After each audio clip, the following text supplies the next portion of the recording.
Before Running Man in 1987, but after Mad Max in 1979, came a very weird post-apocalyptic film from Italy called Endgame, made in 1983. Have you seen it? Let's discuss. Hi folks, welcome to the 10-Second Film School. I'm Prof. Linus, thanks for tuning in. Set 42 years into the future from the time it was released, Endgame actually takes place today, May 10th, 2025, and it's basically a Running Man / Mad Max ripoff. It concerns a lone wolf by the name of Shannon, who is set against an array of telepathic and nomadic baddies in a twisted and dark war games game show. The protagonist of Endgame is Egyptian-Italian actor by the name of Cliver, and this name he adopted. He was born Pierluigi Conti. The movie is directed by Joe D'Amato, real name Aristide Massachesi, who had made a name for himself as an erotic film producer-director. In fact, the film's love interest is Indonesian-Dutch actress Laura Gemser, who is most remembered for her appearances in the Black Emmanuel film series, directed by Joe D'Amato.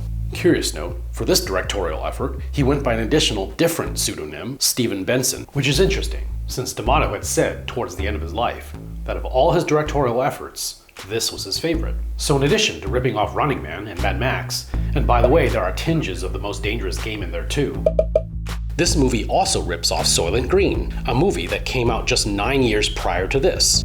In Endgame, there's one scene where you hear a newscaster that tips his hat to their sponsor, Life Plus. It's Life Plus, the high-protein energy tablet that tones up your body fibers and maintains your sexual prowess. Be a man among men. Buy Life Plus. Okay, I'm sold. The baddies, the elites, looking their best in the 70s Nazi movie costumes, they did their best with the obviously limited budget, and you can tell some of the actors are speaking a language other than English on set, only to have their voice dubbed in for them. There's a pretty nice effort here with the vehicles, I thought. The wasteland aesthetic and lighting did make them convincing. I think this film did better in that department than in A Boy and His Dog from 1975, which was meant to represent 2024. I made a video on this film, which I will link below. Overall, the usage of regression technology to signify cultural stagnation is an intelligent move on the part of the movie's production designers. I especially dug the handheld radar devices and actor trailers used as picture cars.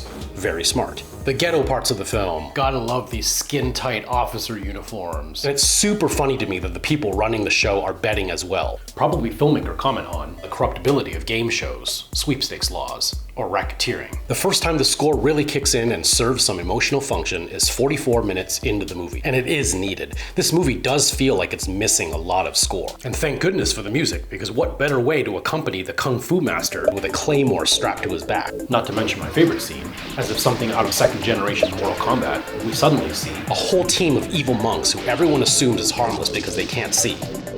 Turns out they're pretty scary but stupid at the same time, since they all brought knives to a gunfight. I'm not gonna lie, this movie is not expertly made, but what it has going for it is that you can tell everyone was having fun making this movie, the fight scenes especially.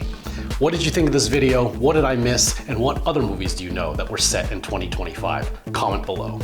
This is Prof. Linus from the 10-Second Film School. Thanks for watching, and I'll see you next time. Hi everyone.